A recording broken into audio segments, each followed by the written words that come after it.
Well, I grew up in the Episcopal faith, and I saw my parents giving and putting a little, envelope in the offering plate all the time. And so that kind of encouraged me when we started getting allowances. We were encouraged to give money to the church as well.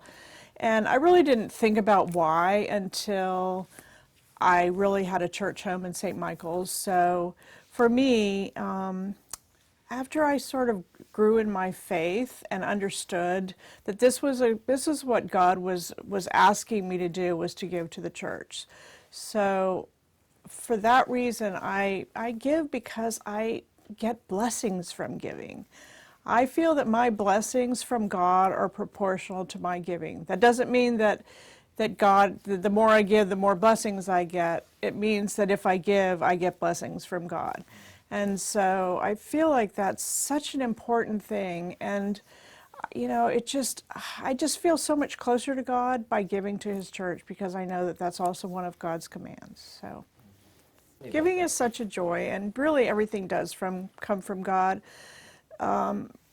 Everything that you have on earth is God's, and you need to give that back to God to support the church and His mission. And I just think it's so important to give.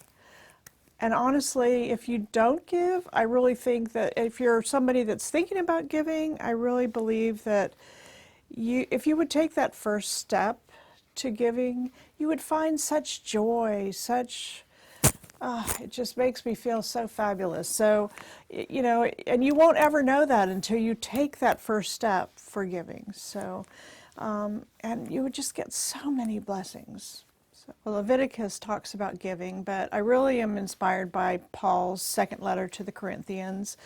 It is in chapter 9, verse 7, and it talks about giving with all your heart and doing it cheerfully, and don't think about what you're doing. Do it because this is what God wants you to do. And be a happy giver. Give because you are happy, because you are getting blessings back from this. So, I feel like my giving is my entire love of God, as well as loving other people. But giving, you're not only giving to just a building or the staff or the clergy. You're giving to the mission of God. You're giving to feed the homeless. You're giving to take care of the local schools. You're giving to plant new missions and new parishes in different places. So it just makes you feel like you are just loving so many people by giving. And it really helps so many people. You don't think about it. It helps the lady who comes off the street with no money, or the girl who comes that has run away from home but now doesn't find herself in a good situation. So giving is just such a fabulous thing. It's just really part of your godly journey.